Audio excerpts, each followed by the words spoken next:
ఈరోజు దేవుని సంఘం అనే అంశాన్ని ధ్యానిద్దాము. యేసు ప్రభు ద్వారా దేవుని సంఘం స్థాపించబడ్డది. మత్తయి సువార్త 16-18లో మనం చూస్తాము. కాబట్టి దేవుడు యేసు ప్రభు వారు స్థాపించిన సంఘము, ఆయనే దానికి పునాది, ఆయనే దాని యొక్క మూలరాయి, ఆయనే దాని యొక్క శిరస్సు.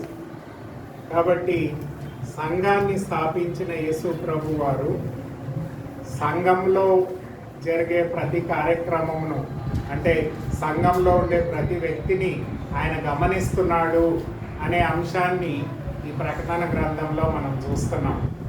అంటే రక్షింపబడిన ప్రతి విశ్వాసిని దేవుడు తన పరిశుద్ధాత్మ ద్వారా సంఘం అనే శరీరంలో జత చేశాడు. ఇది లోకల్ సంఘం కావచ్చు, యూనివర్సల్ సంఘం కావచ్చు. ప్రపంచం అంతయు కూడా యేసు ప్రభుని నమ్ముకొని అంగీకరించిన ప్రతి విశ్వాసి యేసు ప్రభు సంఘం అనే శరీరంలో జత చేయబడ్డాడు. కాబట్టి ఈ సంఘానికి పునాది మరి మూలరాయి నాయకుడు యేసు ప్రభు అని దేవుని వాక్యంలో మనం చూస్తున్నాం. కాబట్టి ఈ సంఘంలో మనని కూడా, అంటే మనం కూడా రక్షింపబడ్డాం కాబట్టి ఆయన సంఘం అనే శరీరంలో పరిశుద్ధాత్మ ద్వారా మనం జత చేయబడ్డాము. 1 కొరింథీ 12-13లో మనం చూస్తాము ఆ మాట.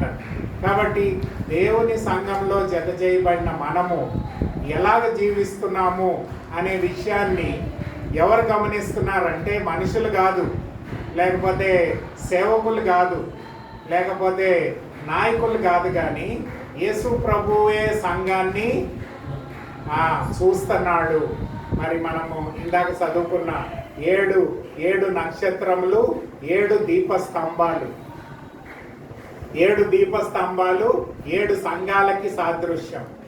మరి ఆ యొక్క నక్షత్రాలు వాళ్ళ క్రియలకి సాదృశ్యము. అంటే మనం ఏం పని చేస్తున్నాము సంఘంలో అనేది ఎవరు చూస్తున్నారంటే చాలాసార్లు మనుషులు చూడొచ్చు, కానీ మన అంతరంగం యొక్క ఉద్దేశాలను ఎవరు చూస్తారమ్మా? దేవుడు చూస్తాడు. కాబట్టి ఈ 7 సంఘాలలో వాళ్ళకి యేసు ప్రభు గమనించి యోహానికి చెప్పి వాళ్ళకి చెప్పాల్సిన విషయాలన్నీ కూడా యోహానికి దర్శనపూర్వకంగా దేవుడు తెలియపరిచాడు. కాబట్టి ఈ 7 సంఘాల్లో ఉండే ప్రాముఖ్యమైన విషయాలు, లేకపోతే వాళ్ళ బలహీనతలను మనము కొన్ని నిమిషాలు ధ్యానిద్దామని నేను కోరుతున్నాను. ఎందుకంటే అవి మన వ్యక్తిగత జీవితానికి, సంఘ జీవితానికి కూడా ప్రాముఖ్యమైన విషయాలే. కాబట్టి మొట్టమొదటిది ఇందాక చదివిన సిస్టర్ చదివింది 2వ అధ్యాయము మొదటి 7 వచనాల్లో మొట్టమొదటి సంఘాన్ని చూస్తాము. అదేం సంఘం అమ్మా? ఎఫెసీ సంఘం. ఈ ఎఫెసీ సంఘాన్ని ఎవరు స్థాపించారు? అపోస్తలుడైన పౌలు స్థాపించాడు. ఎన్ని సంవత్సరాలు పనిచేశాడు? 3 సంవత్సరాలు పనిచేశాడు. అంతేకాదు ఆ తర్వాత తిమోతి పనిచేశాడు. ఆ తర్వాత అపోస్తలుడైన యోహాను కూడా ఇక్కడ పరిచర్య చేశాడు. కాబట్టి చాలా పెద్ద సంఘము, చాలా పలుకుబడి ఉండే సంఘము, చాలా ఉన్నతంగా అభివృద్ధి పొందిన సంఘము. మరి అలాంటి సంఘం గురించి యేసు ప్రభు కొన్ని మాటలు చెప్తున్నాడు. ఏమా మాటలు? మొట్టమొదటిగా ఏం చెప్తున్నాడంటే, మీరు కష్టపడి పనిచేస్తున్నారు, మీరు చాలా బాగా పరిచర్య చేస్తున్నారు. మరి అంతేకాకుండా దేవుని సేవ కోసం ఎంతో పట్టుదలతోని, ఓపికతోని మీరు పరిచర్య చేస్తున్నారు, హార్డ్ వర్క్ చేస్తున్నారు. అంతేకాకుండా అబద్ధ బోధని తిరస్కరించే వారిగా ఉంటున్నారు. అంటే దేవుని యొక్క వాక్యాన్ని బట్టి, జ్ఞానాన్ని బట్టి మీరు మంచి చెడుల విశ్లేషణ కలిగిన వారై ఉండి మీరు అబద్ధ బోధకుల్ని విసర్జించేవారుగా ఉంటున్నారు. ఇవన్నీ కూడా మీరు చేసే మంచి పనులు. కానీ ఎక్స్రే అంటాం కదా, మనకి ఏదన్నా సపోజ్ జ్వరం వచ్చినా తగ్గకపోతే ఏం చేస్తాడు డాక్టరు?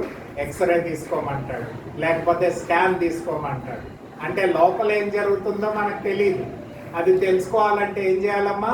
ఎక్స్రే అన్న తీసుకోవాలి, స్కాన్ అన్న చేయాలి. అయితే ఈ స్కాన్ ఎవరు చేశారు? మనుషులు చేయలేదు, యేసు ప్రభు చేశాడు. చేసి ఏమంటున్నాడు చూడండి, 2వ అధ్యాయం 4వ వచనంలో ఈ మాటను చెప్తున్నాడు యోహాను.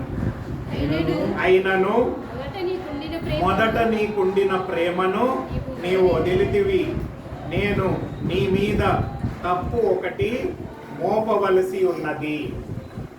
చూడండి, మంచి పరిచర్య చేస్తున్నారు, మంచి సేవ చేస్తున్నారు, మంచి సువార్త పరిచర్య జరుగుతుంది ఈ సంఘంలో.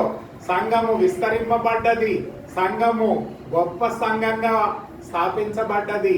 కానీ దాంట్లో పరిశీలించిన యేసు ప్రభు ఏమంటున్నాడంటే, మీరు దేవుని పట్ల మొదట ప్రేమను కోల్పోయారు.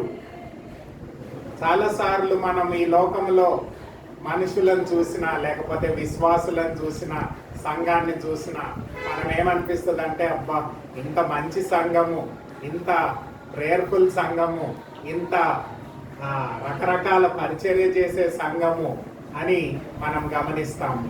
కానీ అంతరంగం మన జీవితాన్ని ఎవరు చూడగలరు? మనుషులు చూడలేరు. కానీ యేసు ప్రభు చూస్తాడు. ఎందుకంటే నేను ఇందాక చెప్పాను, సంఘానికి నాయకుడు ఎవరు? యేసు ప్రభు.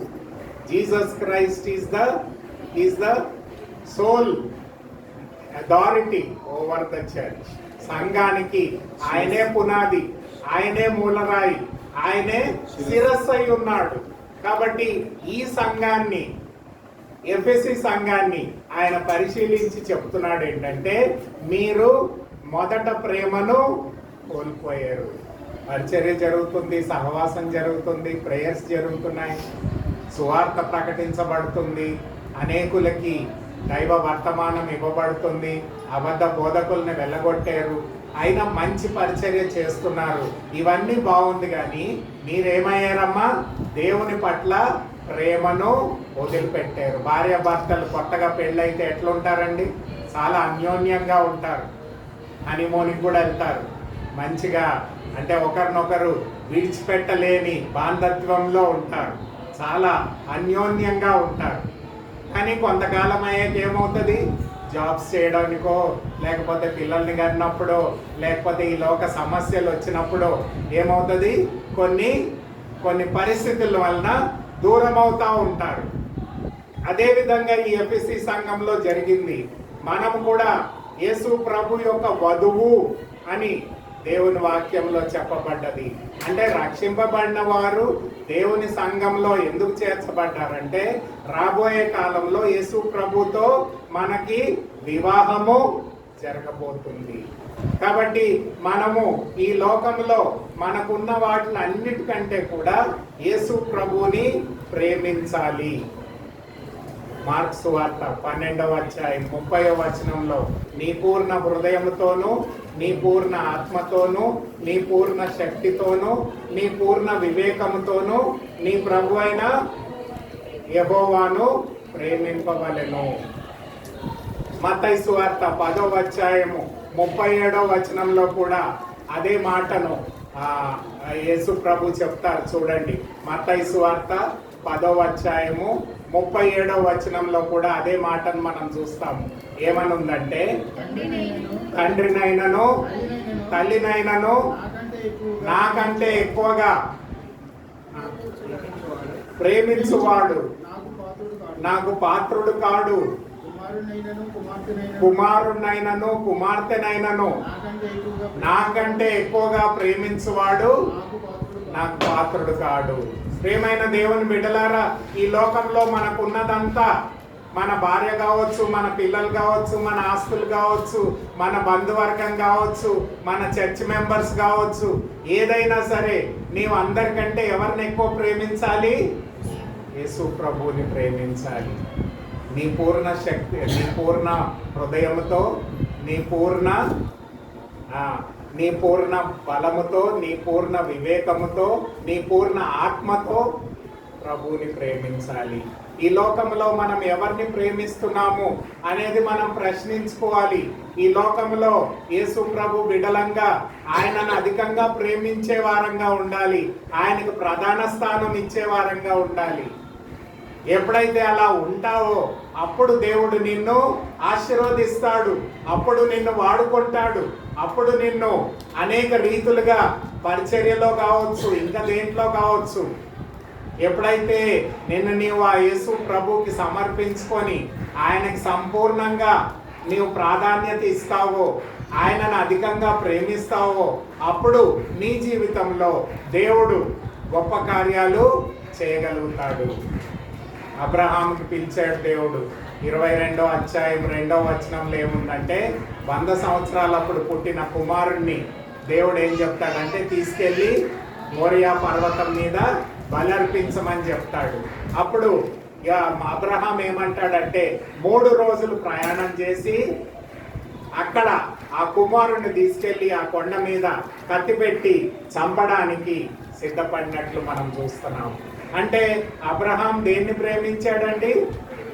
తన కుమారుని కంటే, తన సమస్తానికంటే దేవుణ్ణి అధికంగా ప్రేమించాడు. కాబట్టి దేవుడు అన్నాడు, నీతో నేను నిబంధన చేస్తాను, నిన్ను ఆశీర్వదిస్తాను, నిన్ను ఆశీర్వదించువారు ఆశీర్వదింపబడతారు, నిన్ను శపించువారు శపించబడతారు. Because Abraham loved God more than others. ఈ లోకంలో ఉండే సమస్తానికంటే అబ్రహాము దేవుణ్ణి ప్రేమించాడు. ఈరోజు మనని కూడా దేవుడు అదే సవాల్ని అడుగుతున్నాడు. ఈ లోకంలో ఉండే సమస్తానికంటే నీవు నన్ను ఎక్కువగా ప్రేమించినప్పుడు నీవు నా ద్వారా ఆశీర్వదింపబడతావు. అందుకని ఎఫెసీ గ్రంథము 6వ అధ్యాయము 24వ వచనం ఒకసారి చూడండి అమ్మా. ఎఫెసీ పత్రిక 6వ అధ్యాయము 24వ వచనం. ఎఫెసీ పత్రిక 6వ అధ్యాయము 24వ వచనం. మన ప్రభు అయిన యేసుక్రీస్తును శాశ్వతమైన ప్రేమతో ప్రేమించు వారందరికీ కృప కలుగును గాక. శాశ్వతమైన ప్రేమతో దేవుణ్ణి ఎవరైతే అధికంగా ప్రేమిస్తారో, దేవుణ్ణి ఎవరైతే అధికంగా ఆయనని అందరికంటే ఎక్కువగా ప్రేమించి ఆయనకు ప్రాధాన్యత ఇస్తారో అలాంటి వారిని దేవుడు ఆశీర్వదిస్తాడు. ఆయన కృపను, సమాధానాన్ని, ఆయన దీవెనను, ఆయన నడిపింపును, ఆయన సహవాసాన్ని వారికి అనుగ్రహిస్తాడు అని దేవుని వాక్యం మనకు బోధిస్తుంది. ఇది మొట్టమొదటి విషయము.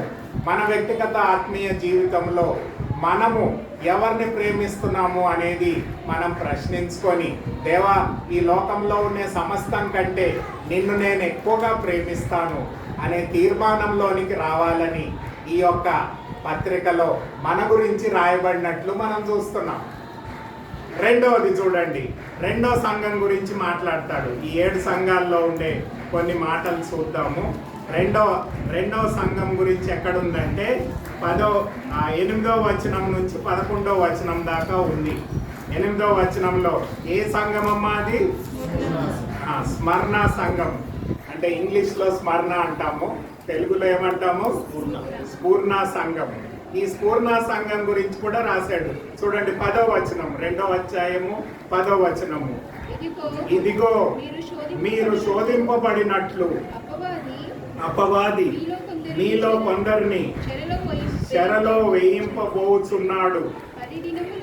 10 దినములు శ్రమ కలుగును, మరణము వరకు నమ్మకంగా ఉండుము, నేను నీకు జీవ కిరీటమును ఇచ్చెదను. రెండవ సంఘం గురించి చెప్తున్నాడు. ఈ సంఘంలో వాళ్ళందరూ కూడా దేవుని యందు భయభక్తులు కలిగి దేవుని యందు నిరంతరము జీవిస్తున్న వారుగా ఉన్నారు. నమ్మకమైన సంఘంగా ఉంది. అయితే దేవుని పట్ల నమ్మకంగా ఉండే ఈ సంఘానికి ఏం కలుగుతుందమ్మా? శ్రమలు కలుగుతున్నాయి, సఫరింగ్.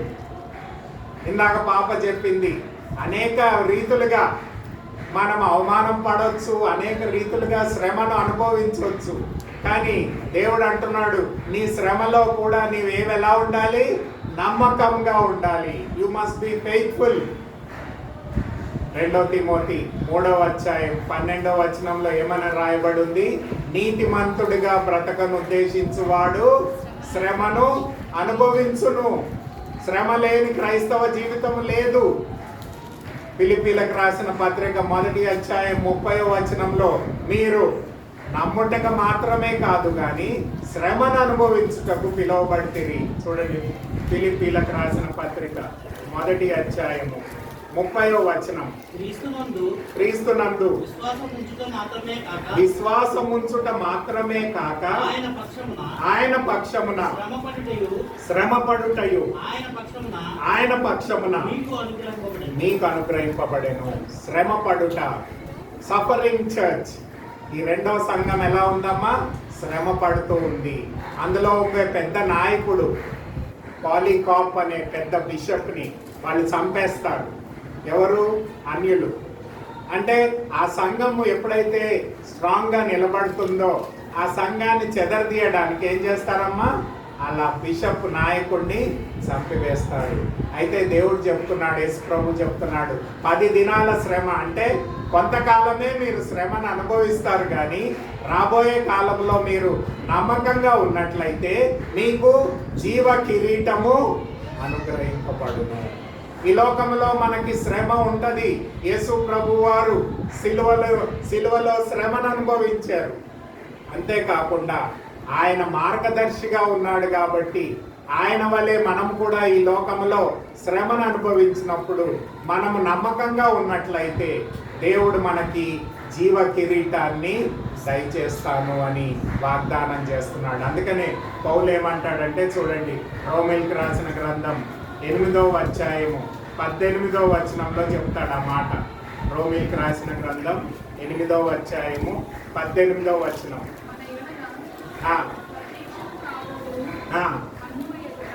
మీ ఎడల ప్రత్యక్షము కావబో మహిమ ఎడల ఇప్పటి కాలపు శ్రమలు ఎన్నదగినవి కాదని ఎంచుచున్నాము.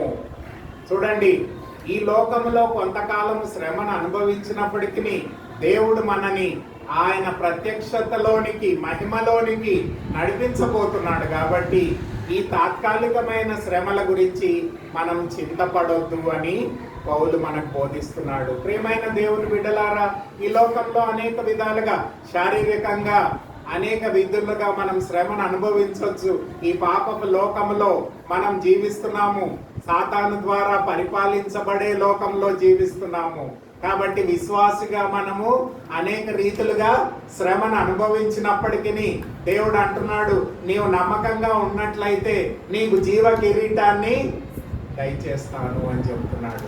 ప్రియమైన దేవుని బిడ్డలారా, దేవుడు మనకు తోడై, అంతేకాదు నీవు నీవు నీవు కఠినంగా నీవు ఓర్చుకోగలిగిన శ్రమ తప్ప దేవుడు నీకు ఎక్కువగా ఇవ్వడు. 1 కొరింథీయులకు రాసిన పత్రిక 10వ అధ్యాయము 13వ వచనం చూడండి. 1 కొరింథీయులకు రాసిన పత్రిక 10వ అధ్యాయము 13వ వచనం. సాధారణంగా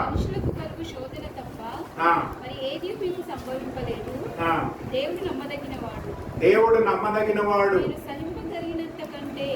మీరు సహింపగలిగిన దానికంటే ఎక్కువగా ఆయన మిమ్మల్ని శోధింపబడనీయడు. అంతేకాదు, ఇంకా ఉంది, సహింపగలుగుటకు ఆయన శోధనతో కూడా తప్పించుకొని మార్గమును కలుగజేసును.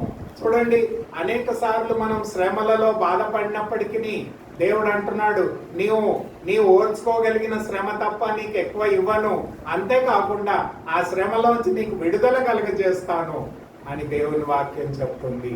ఈ లోకంలో యేసు ప్రభు గురించి, మనము సువార్త గురించి అనేక సార్లు శ్రమ పడినప్పటికీ దేవుడు అంటున్నాడు, నేను నీకు సహాయం చేస్తాను. నీవు నమ్మకంగా ఉన్నట్లయితే నిన్ను ఆ శ్రమలోంచి, ఆ ఇబ్బందిలోంచి, ఇరుకులోంచి నిన్ను తప్పించి, నిన్ను ఆశీర్వదించి నీకు జీవ కిరీటాన్ని నేను దయచేస్తాను అని చెప్తున్నాడు. ప్రియమైన దేవుని బిడ్డలారా, ఈ రెండో సంఘము దేవునికి నమ్మకమైన సంఘంగా ఉంది. ఈరోజు కూడుకున్న మనం అందరం కూడా దేవునికి నమ్మకంగా ఉండాలి. మనము చిన్న చిన్న ప్రాబ్లమ్స్ వచ్చినప్పుడు దేవుణ్ణి వదిలిపెట్టకూడదు. దేవుని పట్ల మనము శ్రద్ధ కలిగిన వారమై నమ్మకంగా, యథార్థంగా జీవించినప్పుడు దేవుడు మనని ఆశీర్వదించడానికి, నడిపించడానికి సిద్ధంగా ఉన్నాడు అని దేవుని వాక్యం మనకు బోధిస్తుంది. మూడవ సంఘాన్ని చూడండి, గబగబా చూద్దాం, ఎక్కువ టైం లేదు కాబట్టి. 2వ అధ్యాయము 12వ వచనం నుంచి 17వ వచనం దాకా ఉంది. దీని పేరేంటమ్మా? వర్గం అనే సంఘం. దాంట్లో ఏం ప్రాబ్లం ఉందంట చూడండి, 14-15 వచనాల్లో మనం చూస్తున్నాం. ఏమనుంది? అయినను మీ మీద కొన్ని తప్పిదములు మోపవలసి ఉన్నది. అవేమనగా విగ్రహములను బలి ఇచ్చిన వాటిని తినునట్లును, జారత్వము చేయునట్లును ఇశ్రాయేలులకు బాలాకు నేర్పిన విలాహు బోధను అనుసరించువారు మీలో ఉన్నారు. అట్టువలే మీ బోధ అనుసరించి వారులో మీలో ఉన్నారు. బాలాకు బాలేము అనే విషయాన్ని సంఖ్యాకాండం 25వ అధ్యాయం చూస్తాము. దేవుడు ఒక ప్రవక్తను నియమించుకున్నాడు. ఆయనని మోయాబు రాజు, బాలాక్ అనే రాజు ఏం చేస్తాడంటే శపించమని, ఆయనకి డబ్బులు ఇస్తా అని చెప్తాడు. ఆ బాలేం అనే ప్రవక్తని బాలాక్ అనే రాజు వాడుకుంటాడు.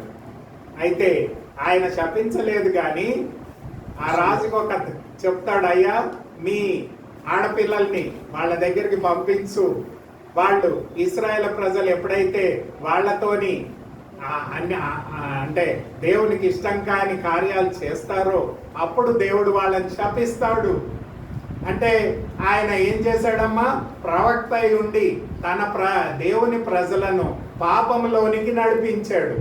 కాబట్టి మీరు ఈ పాపపు కార్యాలు చేస్తున్నారు అని, కాంప్రమైజ్ లైఫ్ జీవిస్తున్నారు అని ఈ యొక్క సంఘానికి యేసు ప్రభు తెలియపరుస్తున్నాడు. మీరు విగ్రహాలకి మొక్కే ఆహారాన్ని తింటున్నారు, మరి వ్యభిచారులుగా జీవిస్తున్నారు, దేవునికి ఇష్టం కాని సంబంధాలని మీరు కలిగి జీవిస్తున్నారు అని ఈ యొక్క సంఘం గురించి చెప్తున్నాడు. ప్రియమైన దేవుని బిడ్డలారా, పరిశుద్ధ జీవితం అనేది సంఘంలో ఉండే ప్రతి వ్యక్తికి చాలా ప్రాముఖ్యమైనది. ఈరోజు మనము పవిత్రంగా ఉండాలని దేవుడు ఏర్పాటు చేసుకున్నాడు. తన సంఘంలో మనను ఒక అంగంగా చేసుకున్నాడు. మనం అపవిత్రమైన కార్యాలకి స్థానం ఇచ్చినట్లయితే నీ ఒక్కడమే కాదు, కానీ ఆ సంఘం అంతా కూడా అపవిత్రపరచబడుతుంది. అంటే చూడండి, బాలేము వలన, ప్రవక్త వలన ఏమైంది? ఇశ్రాయేల్ అందరూ కూడా పాపంలో పడిపోయినట్టు మనం చూస్తున్నాము. అయితే ఈ యొక్క సంఘము కొద్ది మంది ద్వారా అపవిత్రపరచబడుతున్నది అని దేవుని వాక్యంలో మనం చూస్తున్నాము. ఈరోజు క్రైస్తవ జీవితంలో దేవుడు మనల్ని కోరేది ఏంటంటే, దేవునికి ఇష్టమైన మార్గంలో, పరిశుద్ధమైన జీవితంలో మనం జీవించాలని దేవుడు కోరుతున్నాడు. మనము అపవిత్రమైన కార్యాలలో మనము జత చేయబడినట్లయితే దేవుని బిడ్డగా దేవుని సంఘంలో మనకి స్థానము ఉండదు. లేకపోతే మనము దేవుని ద్వారా ఏం చేయబడతాము? శిక్షింపబడతాము. We will be punished by God. ఈరోజు సంఘంలో మన జీవితము పరిశుద్ధమైన జీవితం కలిగి ఉన్నామా? లేకపోతే ఇంకనూ పాపములో, అయ్యో నేను సంఘంలో ఆదివారం నాడు గుడికి వస్తున్నాను, పాటలు పాడుతున్నాను, వాక్యం వింటున్నాను, సహవాసం చేస్తున్నాను, మరి ప్రార్థనలు చేస్తున్నాను, కానీ నా అనుదిన జీవితంలో నా ఇష్ట ప్రకారం జీవిస్తున్నాను, లేకపోతే పాపంలో జీవిస్తున్నాను. చూడండి, ఈ లోకంతో రాజీ పడే సంఘముగా ఉంది. ఈరోజు సంఘాన్ని దేవుడు పిలుస్తున్నాడు. ఎందుకంటే తన కొరకు పరిశుద్ధమైన వధువుగా ఉండడానికి, తనని ప్రేమించే సంఘముగా ఉండడానికి, తన పరిచర్యలో పాలిభాగస్తులై ఉండడానికి, శ్రమలలో కూడా ఆయన బిడ్డలుగా జీవించడానికి, అపవిత్రమైన లోకములో పాపపు జీవితాన్ని మనం జీవించకుండా పరిశుద్ధమైన జీవితాన్ని జీవించడానికి దేవుడు మనల్ని ఏర్పాటు చేసుకున్నాడు. ఈ యొక్క మూడవ సంఘము అపవిత్రపరచబడిన కొంతమంది ద్వారా అపవిత్రపరచబడ్డది అని యేసు ప్రభు చెప్తున్నాడు. అందుకని అంటున్నాడు, మీరు పశ్చాత్తాపపడండి, రిపెంట్. చెవులు గలవాడు వినుగాక అని చెప్తూ మీరేం చేయాలి? పశ్చాత్తాపపడాలి. మీ చూపులో కావచ్చు, మీ నడకలో కావచ్చు, మీ ఆలోచన విధానంలో కావచ్చు, మీ అనుదిన జీవితంలో మీరు చేసే కార్యాల్లో కావచ్చు, అనుదినము మనం దేవుని కొరకు పరిశుద్ధపరచబడాలి, దేవుని కొరకు యోగ్యమైన జీవితాన్ని జీవించాలి అని ఈ యొక్క సంఘం ద్వారా దేవుడు మనకు తెలియపరుస్తున్నాడు. ప్రియమైన దేవుని బిడ్డలారా, మనము అపవిత్రమైన లోకంలో ఉన్నప్పటికీ మనని దేవుడు పిలిచి వేరు చేశాడు గనక ఈ లోకంతో మనం రాజీ పడకుండా పరిశుద్ధమైన జీవితాన్ని జీవించడానికి మనం తీర్మానం చేసుకోవాలి. 4వ సంఘం చూడమ్మా, ఎక్కడుందమ్మా 4వ సంఘము? 2వ అధ్యాయము 18 నుంచి 29 వరకు ఉంది. అయితే ఈ సంఘం పేరు ఏంటండి? ఏం సంఘం అమ్మా? త్రియతయార సంఘము. అయితే దీంట్లో ఏం తప్పులు ఉన్నాయి చూడండి. 20-21 వచనంలో చెప్తాడు. ఏమనుంది? అయినను మీ మీద తప్పు ఒకటి నేను మోపవలసి ఉన్నది, ఏమనగా ప్రవక్తనని చెప్పుకొంచున్న జెజబేలని స్త్రీని ఉండనిచ్చుచున్నావు. జారత్వము చేయుటకును విగ్రహములకు బలి ఇచ్చిన వాటిని తినుటకును అది నా దాసులను బోధించి వారిని మోసపరుచుచున్నది. ఇందాక బ్రదర్ చెప్పాడు సౌండ్ డాక్ట్రిన్ అని, దానికోసమే ఏదో ట్రైనింగ్ పెట్టాము అని. అక్కడ కూడా ఇదే చెప్పాము. ఏంటంటే అబద్ధ బోధకులు, జెజబేల్ ఆహాబు యొక్క భార్య కదా, మనందరికీ తెలుసు, రాజుల్లో చూస్తాం. అయితే ఈమె ఎలా చేసిందండి? బయలు దేవతలను మొక్కేలాగా చేసింది. అంటే రాజు అన్యురాలను పెళ్లి చేసుకున్నాడు. అంటే ఆమె మంచి రాజుగారి కుటుంబంలో ఉంది కాబట్టి ఆమెను పెళ్లి చేసుకోవడమే కాకుండా ఆమె చేసిన విగ్రహారాధనకి ఆయన కూడా బలయ్యాడు. అంతేకాకుండా ఇశ్రాయేల్ ప్రజలందరూ కూడా ఆ బయలుదేవతలకు మొక్కేలాగా చేశాడు. మనందరికీ తెలుసు, ఏలియా వాళ్ళందరినీ పిలిపించాడు కొండ మీదకి.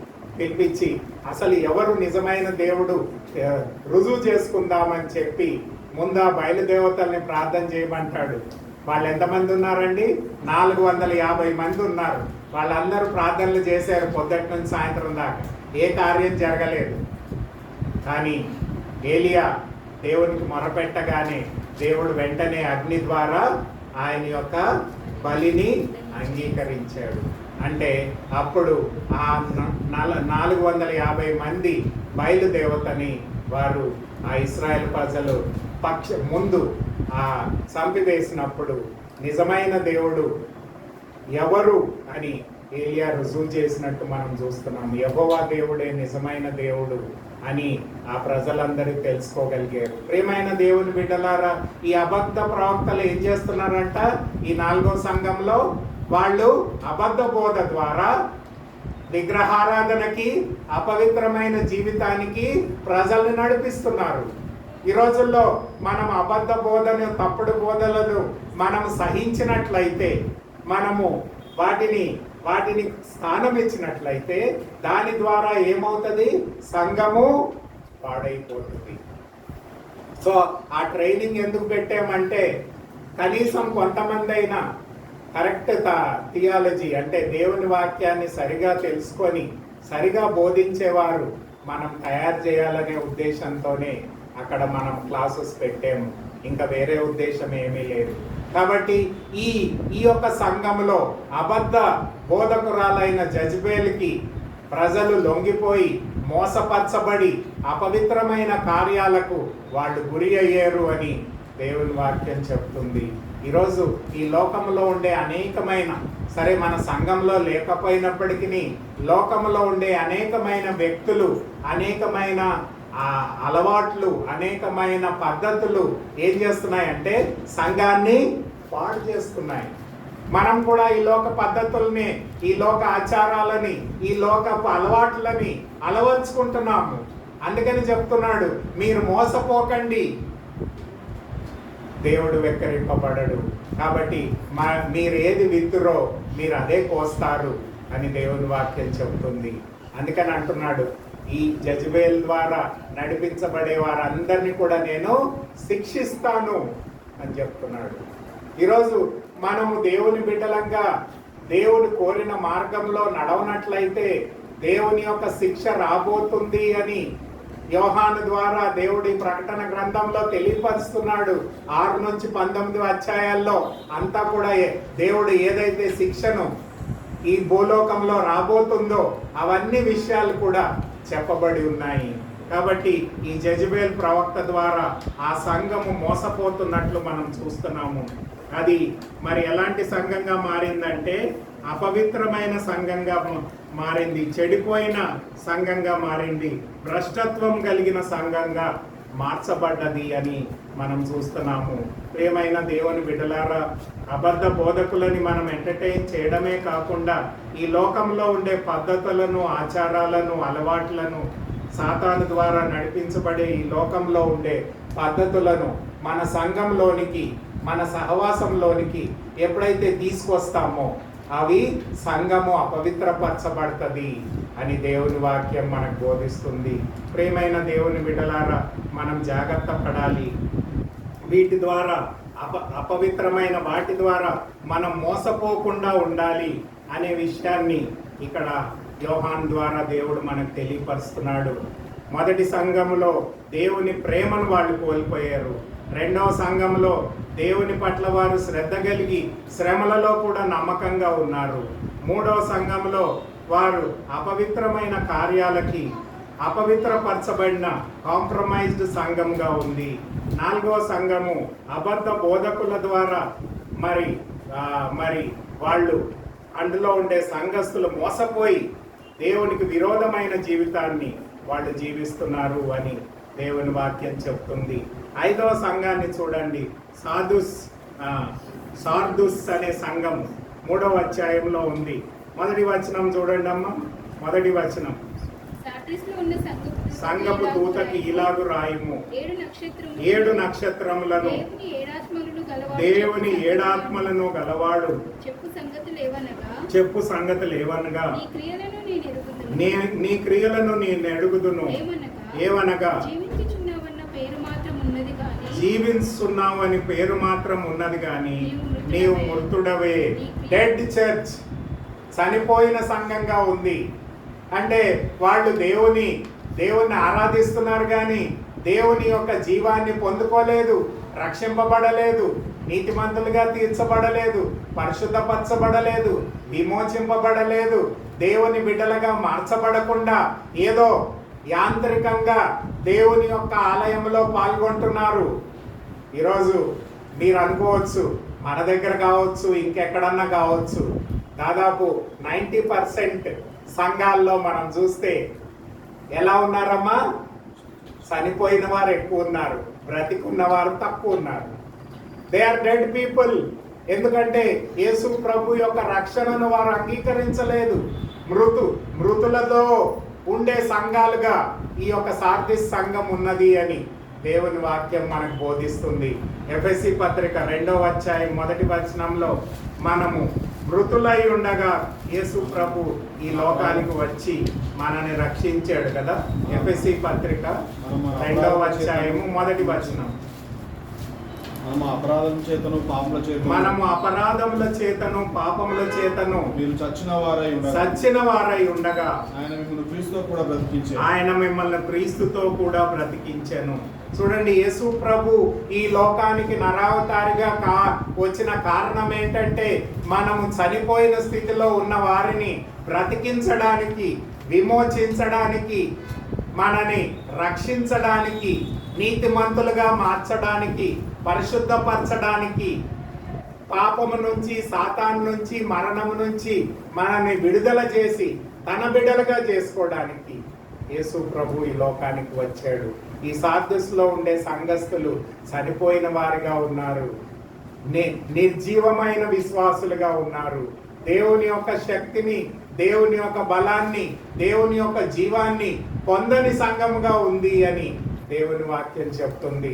ఈరోజు సంఘంలో కూర్చున్న మనమందరం కూడా ఆ లోకరక్షకుడైన యేసు ప్రభువుని మన రక్షకుడిగా, ప్రభువుగా, మన రాజుగా, మన నాయకుడిగా, మన ప్రభువుగా, మనని నడిపించే నాయకుడిగా ఉండాలి అని మనం తీర్మానం చేసుకోవాలి. మన జీవితాన్ని ఆయనకు సమర్పించాలి. ఆయన ద్వారా మనం అనుదినము జీవించే వారంగా ఉండాలి. ఆయన జీవాన్ని మనం పొందుకోవాలి. The life of Christ should be given to us. అప్పుడే మనం జీవించగలుగుతాము, అప్పుడే మనము నడిపించగలుగుతాము. ఆ పరలోకం నుంచి దిగి వచ్చిన ఆ యేసు ప్రభు ద్వారా ఆత్మీయమైన జీవాన్ని మనందరం కూడా పొందుకొని ఆ జీవములో మనము కొనసాగే వారంగా ఉండాలి అని దేవుని వాక్యం చెబుతుంది. ఆ జీవాన్ని మనం పొందుకున్నప్పుడే మనము మన యొక్క చచ్చిన స్థితి నుంచి విమోచింపబడతాము. అందుకనే ఈ సార్దిస్ సంఘానికి ఏమంటాడంటే, మీరు పశ్చాత్తాపపడి దేవుని బిడ్డలుగా మార్చబడండి, లేవండి. చనిపోయిన వారు లేస్తారా? లేవరు. కానీ దేవుని వాక్యం చెప్తుంది, వాక్యం ద్వారా వాళ్ళు తిరిగి లేచి దేవుని బిడ్డలుగా మార్చబడాలి అని దేవుని వాక్యం మనకు బోధిస్తుంది. ప్రియమైన దేవుని బిడ్డలారా, ఈరోజు మనం చనిపోయిన వారంగా ఉండడానికి దేవుడు మనల్ని పిలవలేదు. కానీ మనం మెలకువగా ఉండి దేవుని యొక్క జీవాన్ని, దేవుని యొక్క ఆత్మను, దేవుని యొక్క శక్తిని, దేవుని యొక్క నడిపింపును అనుదినము మన జీవితంలో పొందుకొని ఆయన కొరకు ఆత్మీయమైన జీవములో మనం ఎల్లప్పుడూ కొనసాగాలని దేవుని వాక్యం మనకు బోధిస్తుంది. అలాంటి జీవితము సంఘంలో ఉండే ప్రతి విశ్వాసికి కలిగి ఉండాలి అని దేవుని వాక్యం మనకు బోధిస్తుంది. అలాంటి జీవాన్ని మనము మనుషుల ద్వారా, లోకం ద్వారా పొందలేము. కానీ యేసు ప్రభు ద్వారానే మనం ఆ సమృద్ధి జీవాన్ని, నిత్య జీవాన్ని పొందుకోగలుగుతాము అని దేవుని వాక్యంలో మనకు బోధించబడుతుంది. అందుకనే యోహాను సువార్త 10వ అధ్యాయంలో యేసు ప్రభు చెప్తాడు, 28వ వచనంలో, నా గొర్రెలను నేను ఎరుగుదును, వాటికి నేను నిత్య జీవాన్ని అనుగ్రహిస్తాను. యోహాను సువార్త 10వ అధ్యాయము 28వ వచనంలో ఆ మాటను యేసు ప్రభు మనకు చెప్తున్నట్లు మనం చూస్తున్నాము. నేను వాటికి నిత్య జీవం ఇచ్చుచున్నాను గనుక అవి ఎన్నటికి నశింపవు. The life of Christ should be reflected in our day to day life.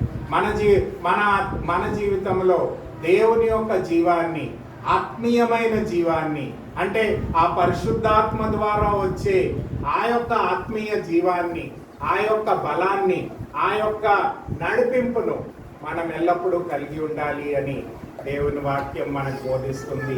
అలాంటి జీవితాన్ని మనం కలిగి ఉండాలి అనే విషయాన్ని మనం తెలుసుకోవాలి. ఆరో సంఘం చూడండి.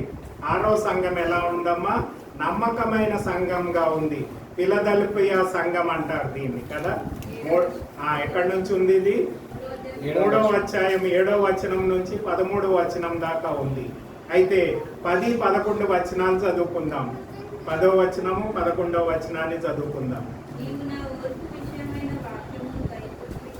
నీవు నా ఓర్పు విషయమైన వాక్యమును గైకొంటివి కనుక భూవినాశులను శోధించుటకు లోకమంతటి మీదికి లాభో శోధన కాలములో నేను నిన్ను కాపాడుదను.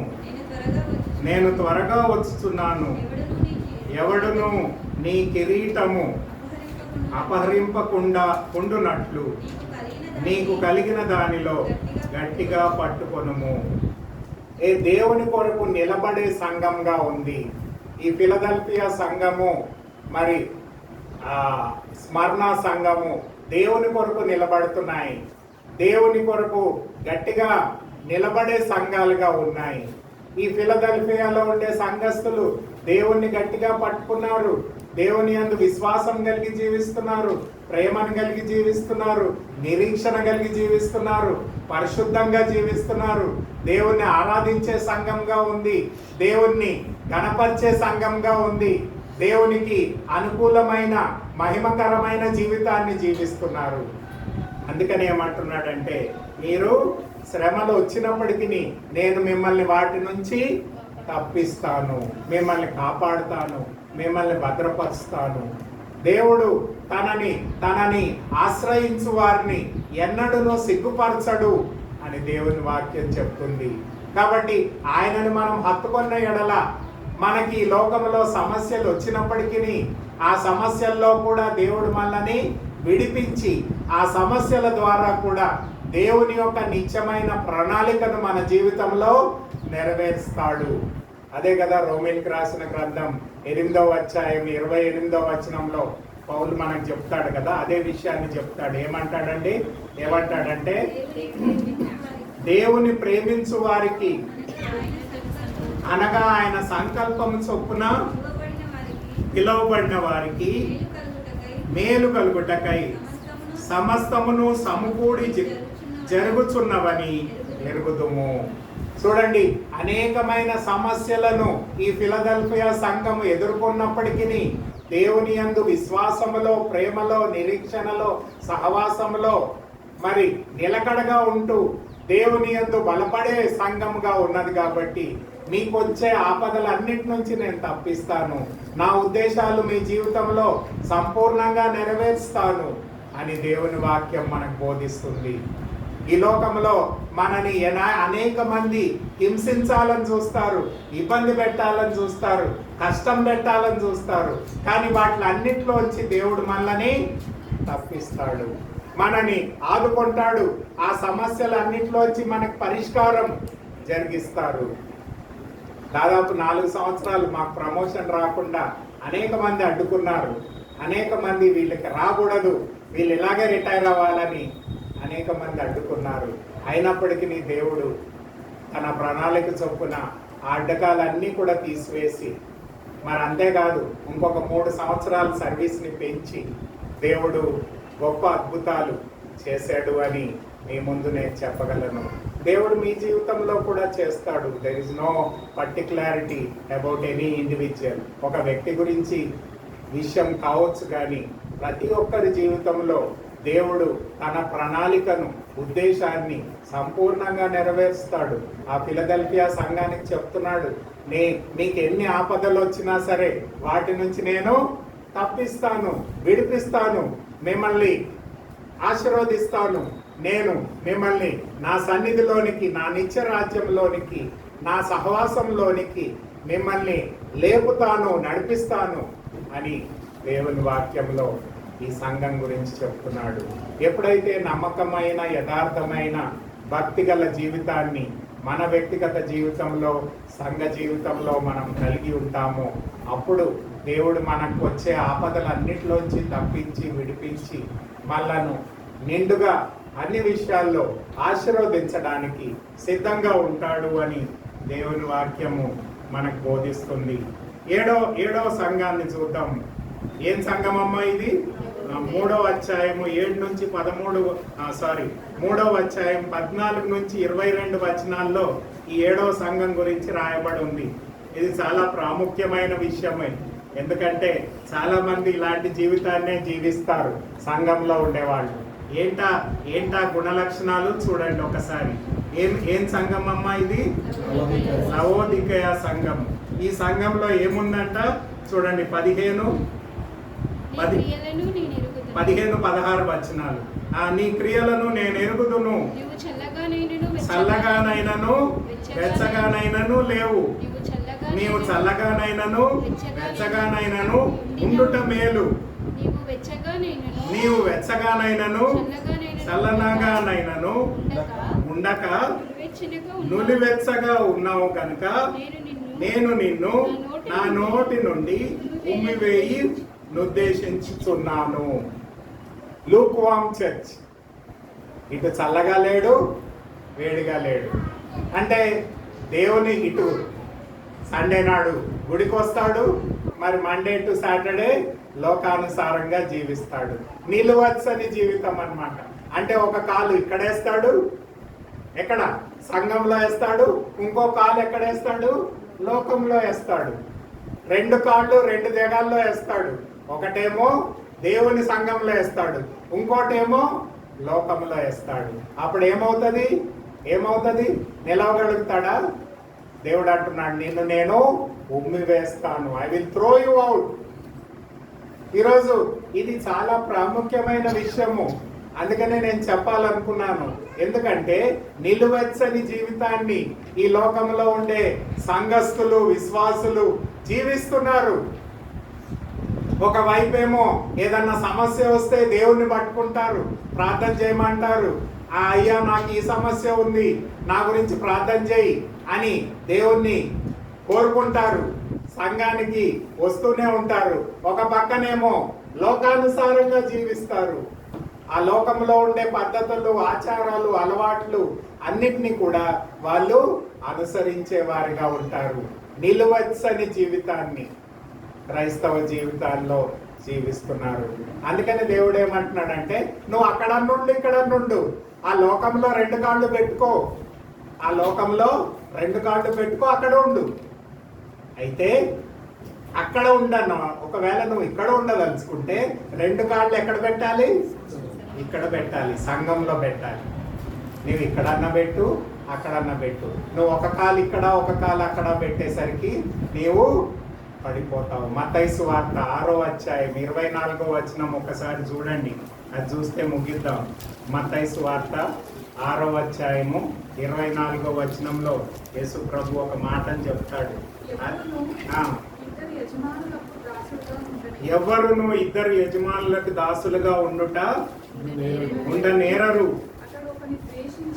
అతడు ఒకరిని ద్వేషించి ఒకరిని ప్రేమించును, లేదా ఒకరి పక్షముగా ఉండి ఒకరిని తృణీకరించును. మీరు దేవునికిని సిరికిని దాసులై ఉండనేరరు. అంటే లోకం అంటే డబ్బుతోని పోల్చాడు. అంటే లోకంలో ఉండే వాటిని అన్నింటినీ నువ్వు ప్రేమిస్తున్నావు, ఇక్కడ కూడా సంఘంలో అందరినీ ప్రార్థన చేయమంటున్నావు. అంటే ఒక కాలు ఇక్కడేస్తున్నావు, ఒక కాలు అక్కడేస్తున్నావు. కానీ నీవు 2 కాళ్ళు ఇక్కడేస్తే దేవుడు ఆశీర్వదిస్తాడు. కానీ అటు ఇటు నీవు నిలువెచ్చనగా ఉంటే నీవు పడిపోవడానికి అవకాశం ఉంది. ఈ లోకంలో ఉండే క్రైస్తవులు చాలా మంది 90% క్రైస్తవులు ఈ నిలువెచ్చని జీవితాన్నే జీవిస్తున్నారు. అటువైపు అన్ని చేస్తారు, ఇటువైపు అన్ని చేస్తారు. అంతే కదా, ఇశ్రాయేల్ ప్రజలు కూడా అలాగే చేశారు. అన్ని బలులు అర్పించారు. దేవుడు ఏ బలులు ఏ టైంలో అర్పించమన్నాడో అవన్నీ అర్పించారు. కానీ అక్కడ కూడా బయలు దేవతలను, ఇతర దేవతలను అన్నిటిని కూడా పాటించారు. ఇక్కడ బయలుదేవత అనట్లేదు అనుకోండి, సిరి అంటున్నాడు. డబ్బుని ప్రేమిస్తున్నావు, లేకపోతే ఈ లోక సంపాదనని నీవు ఎక్కువగా లూకాసు వార్త 16వ అధ్యాయం 13-14లో కూడా అదే మాటను రిపీట్ చేశారు. కావాలంటే మీరు చూసుకోండి. లూకాసు వార్త 16వ అధ్యాయము 13-14లో కూడా ఇదే మాటను అక్కడ కూడా చెప్పబడింది. ఏమనుంది చూడండి. ఏ సేవకుడును ఇద్దరు యజమానులను సేవింపలేడు. వాడు ఒకరిని ద్వేషించి ఒకరిని ప్రేమించును, లేక ఒకరిని అనుసరించి ఒకరిని తృణీకరించును. చూడండి, సిరిని అంటే ఇక్కడ లోకాన్ని పోల్చుతున్నాడు. అంటే నీవు లోకాన్ని ప్రేమించినట్లయితే దేవుణ్ణి ప్రేమించలేవు, దేవుణ్ణి ప్రేమించినట్లయితే ఇద్దరు యాజమాన్యంలో నీవు ఉండలేవు. ఎవరో ఒకరిని నీవు తీర్మానం చేసుకోవాలి. You must select. అందుకని యెహోషువ అంటాడు కదా, ఆయన చనిపోకముందు, అంటే ఇశ్రాయేల్ ప్రజలందరూ కూడా వాగ్దాన దేశంలో చేరాక ఒక పెద్ద ప్రసంగం చేస్తాడు.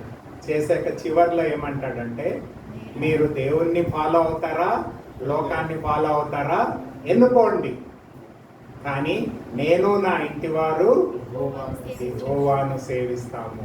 24వ అధ్యాయం 15వ వచనం అనుకుంటా. కాబట్టి చూడండి, ఈ మేడ్ ఏ చాయిస్. యెహోషువ అంటున్నాడు, మీరు ఏం చేసినా పర్లేదు, నేను నా ఇంటి వారు అందరూ కూడా యెహోవానే సేవిస్తాము. మాకు ఏ సమస్య వచ్చినా, ఏ ఇబ్బంది వచ్చినా, ఎలాంటి ప్రాబ్లమ్స్ వచ్చినా మేము ఆయన్ని హత్తుకుంటాము. ఎందుకంటే ఆయన మమ్మల్ని నడిపిస్తాడు, దీవిస్తాడు, ఆశీర్వదిస్తాడు. ఈరోజు ఈ నిలువెచ్చని ఆత్మీయ జీవితాన్ని మనం తోసిపుయ్యాలి, వదిలిపెట్టాలి అని దేవుని వాక్యం చెప్తుంది. ఎఫెసీ సంఘం ద్వారా దేవుడు చెప్పేది ఏంటంటే, నీ దేవుణ్ణి ఎక్కువగా ప్రేమించాలి. ఈ లోకంలో ఉండే సమస్తానికంటే ఆయనను ఎక్కువగా ప్రేమించాలి. రెండో విషయంలో మనం ఆయనకి నమ్మకంగా ఉండాలి, ఫెయిత్ఫుల్. రెండో సంఘం ద్వారా చెప్తున్నాడు. మూడో సంఘం ద్వారా ఏం చెప్తున్నాడంటే, మనం ఈ లోకంతో రాజీ పడకుండా ఉండాలి, నో కాంప్రమైజ్. నాలుగవది ఏం చెప్తున్నాడంటే, మనము ఈ లోకంలో ఉండే అబద్ధ ప్రవక్తలను, మోసపూర్వకమైన జీవితాన్ని వదిలిపెట్టాలి. మరి కరెక్ట్ చర్చ్గా ఉన్నది. మరి అంతేకాకుండా ఐదవదిగా ఈ సార్దస్సు సంఘం వలె చనిపోయిన సంఘంగా ఉండకుండా జీవముతో కూడిన సంఘంగా మనం ఉండాలి. ఫిలదెల్ఫియా సంఘము దేవునికి నమ్మకమైన సంఘంగా ఉంది. ఆయన సత్యవాక్యాన్ని పట్టుకొని వాళ్ళు జీవిస్తున్నారు. అలాంటి వ్యక్తులంగా ఉండాలి. నిలువెచ్చని సంఘమైన ఈ లకోదియా సంఘం వలె మనం ఉండకూడదు. దేవుణ్ణి మనం హత్తుకునే వారంగా ఉండాలి. అందుకనే ఏమంటున్నాడంటే, చివరిగా చూడండి 20-21 వచనం, ప్రకటన గ్రంథం 3వ అధ్యాయము 20-21లో ఏమంటున్నాడంటే, ఇదిగో నేను తలుపు నొద్దను నిలుచుండి తట్టుచున్నాము, ఎవడైనను నా స్వరము విని తలుపు తీసిన ఎడల అతని యొద్దకు నేను అతని యొద్దకు వచ్చి అతనితో నేనును నాతో కూడా అతనును భోజనం చేయను. 21 నేను జయించి నా తండ్రితో కూడా ఆయన సింహాసనం నందు కూర్చుని ఉన్న ప్రకారము జయించు వారిని నాతో కూడా సింహాసనమందు కూర్చుండనిచ్చేదను. ప్రియమైన దేవుని బిడ్డలారా, యేసు ప్రభు ఈ సంఘాలను ఉద్దేశించి మాట్లాడిన మాటలు ఇది మనకు కూడా చాలా అవసరమే. ఆనాడు ఆ టర్కీలో ఉండే సంఘాలను గురించి, ఏషియా మైనర్లో ఉండే సంఘాలను గురించి యేసు ప్రభు యోహానుకు తెలియపరిచాడు, దీన్ని రాశాడు. ఈరోజు మన జీవితంలో కూడా, మన సంఘాల్లో కూడా ఇదే అలవాట్లు, ఇదే పద్ధతులను మనం చూస్తున్నాము. మనం నిలువెచ్చని జీవితం ఉండకుండా ఉండాలి. చనిపోయిన వారంగా కాకుండా జీవించే వారంగా ఉండాలి. లోకాన్ని ప్రేమించే వారంగా కాక దేవుణ్ణి ప్రేమించే వారంగా ఉండాలి. మనము అబద్ధ బోధని, అబద్ధ బోధకులని, తప్పుడు సిద్ధాంతాలని, అపవిత్రమైన వాటిల్ని విసర్జించాలి. పరిశుద్ధమైన జీవితాన్ని జీవించాలి. దేవుణ్ణి మహిమపరిచే ఆత్మీయమైన జీవాన్ని కలిగి మనం ఎల్లప్పుడూ జీవించినప్పుడు మన ద్వారా దేవుడు ఈ సంఘాన్ని ఆశీర్వదిస్తాడు. మనము సంఘానికి ఒక మంచి ఏమంటారు ఆ స్ఫూర్తిని కలిగించే వారంగా ఉంటాము. సంఘాన్ని అభివృద్ధి పరిచే వారంగా ఉంటాము. ఈ రోజుల్లో అనేక మంది సంఘాన్ని పాడు చేసేవారే మనం చూస్తున్నాము. అనేక మంది పాస్టర్లు నాకు ఆ మాటలు చెప్పినప్పుడు, వాళ్ళ పాలిటిక్స్ చెప్పినప్పుడు చాలా దుఃఖం అనిపిస్తుంది. ఎందుకంటే ఈ లోకానుసారంగా సంఘాలు తయారవుతున్నాయి, పాలిటిక్స్లో ఇన్వాల్వ్ అవుతున్నారు. ప్రేమైన దేవుని బిడ్డలారా, ఈరోజు మనము తీర్మానం చేసుకోవాలి, దేవా నీవు కోరిన ఆత్మీయ జీవితాన్ని నేను జీవిస్తాను, నిన్ను ఎక్కువగా ప్రేమిస్తాను, నిన్ను హత్తుకుంటాను, పరిశుద్ధంగా ఉంటాను, నా జీవితాన్ని నీకు సమర్పించుకుంటాను, యోగ్యమైన నీకు మహిమ తెచ్చే జీవితాన్ని, సంఘానికి క్షేమాభివృద్ధి కలగజేసే జీవితాన్ని నేను ఎల్లప్పుడూ జీవిస్తాను అని తీర్మానం చేసుకోవాలి. చూడండి, ఒక వచనాన్ని చదువుకుందాం. ఎఫెసీలకు రాసిన పత్రిక 4వ అధ్యాయం 16వ వచనంలో ఈ సంఘం గురించిన మాటనే అక్కడ రాయబడి ఉంది. చూడండి, ఎఫెసీ పత్రిక 4వ అధ్యాయము 16వ వచనం.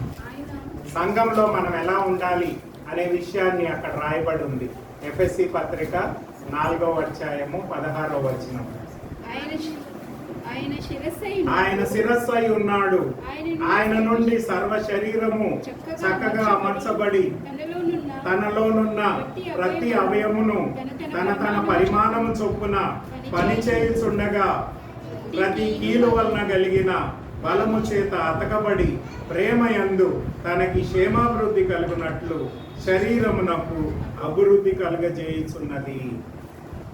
సంఘంలో ఉండే విశ్వాసులు సంఘానికి అభివృద్ధిని కలుగజేయాలి, ఆశీర్వాదాన్ని కలుగజేయాలి, ఆనందాన్ని కలుగజేయాలి, దేవునిని మహిమపరిచే కార్యాలు చేయాలి, దేవునికి అంగీకారమైన జీవితాన్ని జీవించాలి. సంఘానికి క్షేమాభివృద్ధి కలుగజేసే విశ్వాసులని దేవుడు కోరుతున్నాడు అని దేవుని వాక్యంలో మనం విన్నాము. ఒకసారి కళ్ళు మూసుకుందాం, ప్రార్థన చేసుకుందాం, మన జీవితాన్ని కూడా పరీక్షించుకుందాము. మనం నుల్లెవెచ్చని జీవితాన్ని జీవిస్తున్నామా అనేది ప్రశ్నించుకోవాలి. మరి అంతేకాదు, మనం దేవుణ్ణి అధికంగా ప్రేమించే వారంగా ఉన్నామా లేదా మనం ప్రశ్నించుకోవాలి. మనం పరిశుద్ధమైన జీవితాన్ని జీవిస్తున్నామా లేదా ప్రశ్నించుకోవాలి. లోకానుసారమైన పద్ధతులను, ఆచారాలను విడిచిపెట్టి దేవునికి అంగీకారమైన జీవితాన్ని మనం జీవించాలని దేవుని వాక్యం మనకు బోధిస్తుంది. ప్రియమైన దేవుని బిడ్డలారా, సంఘానికి యేసు ప్రభు శిరస్సు అయి ఉన్నాడు కాబట్టి సంఘంలో ఉండే ప్రతి వ్యక్తి, ప్రతి కుటుంబము దేవునికి అంగీకారమైన మహిమను తెచ్చే జీవితాన్ని జీవించడం ద్వారా సంఘానికి క్షేమాభివృద్ధి కలుగుతుంది అని దేవుని వాక్యం చెబుతుంది. మరి అలాంటి జీవితాన్ని మనం జీవించి దేవుని నామానికి మహిమ తేవాలని మనందరినీ కూడా దేవుడు కోరుతున్నాడు. అలాంటి జీవితాన్ని దేవుడు మనందరికీ కూడా దయచేయునుగాక. ప్రార్థన చేసుకున్నాము. దయగలిగిన ప్రభువా, అది మరి యోహాను ద్వారా మాకు 7 సంఘాలకి ప్రభువా మీరు ఇచ్చిన వర్తమానాన్ని మేము ధ్యానించి ఉన్నాము. ప్రభువా, చాలాసార్లు మేము నులవెచ్చని జీవితాన్ని జీవిస్తున్నాము, చాలాసార్లు అపవిత్రమైన జీవితాన్ని జీవిస్తున్నాము, చాలాసార్లు పడిపోయే జీవితాన్ని జీవిస్తున్నాము, చాలాసార్లు తండ్రి మీ జీవాన్ని లేకుండా మరణించే వారంగా, అంటే మేము బ్రతుకుతున్నాము కానీ నీ జీవము లేకుండా జీవిస్తున్నాము. అంతేకాకుండా ప్రభువా, అనేక సార్లు మీకు నమ్మకంగా ఉండక నీకు వ్యతిరేకంగా కార్యాలను మేము చేస్తున్నాము. మరి మీరు ఆనాడు మీరు ఎప్పుడైతే పశ్చాత్తాపడతారో, మీరు మారుమనసు పొందుతారో, ఈ పాపపు జీవితాన్ని వదిలిపెట్టి దేవునికి అంగీకారమైన జీవితాన్ని మీరు అంగీకరిస్తారో, అప్పుడు మీరు వాళ్ళని ఆశీర్వదిస్తాను అని మీ వాక్యంలో సెలవిచ్చిన విధంగా ప్రభువా, మేము ఒక్కొక్కరం కూడా మా జీవితాన్ని పరీక్షించుకొని మీకు ఇష్టం కానివి మా జీవితంలోంచి తీసివేసి ప్రభువా, పరిశుద్ధమైన జీవితము, సమర్పణ జీవితము, యోగ్యమైన జీవితము, మిమ్మల్ని ప్రేమించే జీవితము, మీ యొక్క జీవాన్ని కలిగిన జీవితాన్ని మేము ఎల్లప్పుడూ కలిగి ఉండడానికి మా ఒక్కొక్కరికి సహాయం చేయమని, సంఘాన్ని, పరిచర్యని, సహవాసాన్ని అభివృద్ధిపరచమని, ఇంకా అనేక మంది వచ్చి ప్రభువా మీ వాక్యాన్ని విని రక్షింపబడి దీవించబడే భాగ్యాన్ని మీరు అనుగ్రహించమని, సంఘ సరిహద్దులను విశాలపరిచి మీ నామానికి మహిమ తెచ్చుకొని మీరే మహిమ, ఘనత, ప్రభావాలు పొందుకొనమని, మేము కూడా ఆ సార్వత్రిక సంఘంలో ప్రభువా మేము అంగంగా ఉండి మీ సంఘానికి క్షేమాభివృద్ధి కలుగజేసే విశ్వాసులంగా మేము సిద్ధపడడానికి మా ఒక్కొక్కరికి సహాయం చేయమని, చేరి వచ్చిన బిడ్డలను పేరు పేరున ఆశీర్వదించమని, వారి ప్రతి అవసరతను తీర్చి మీ సమృద్ధితో నింపి నడిపించమని మీకే కృతజ్ఞతాస్తుతులు చెల్లిస్తూ నజరేయుడైన యేసు పరిశుద్ధ నామంలో అతి వినయంగా బ్రతిమాలి వేడుకొంచున్నాము తండ్రి. ఆమేన్.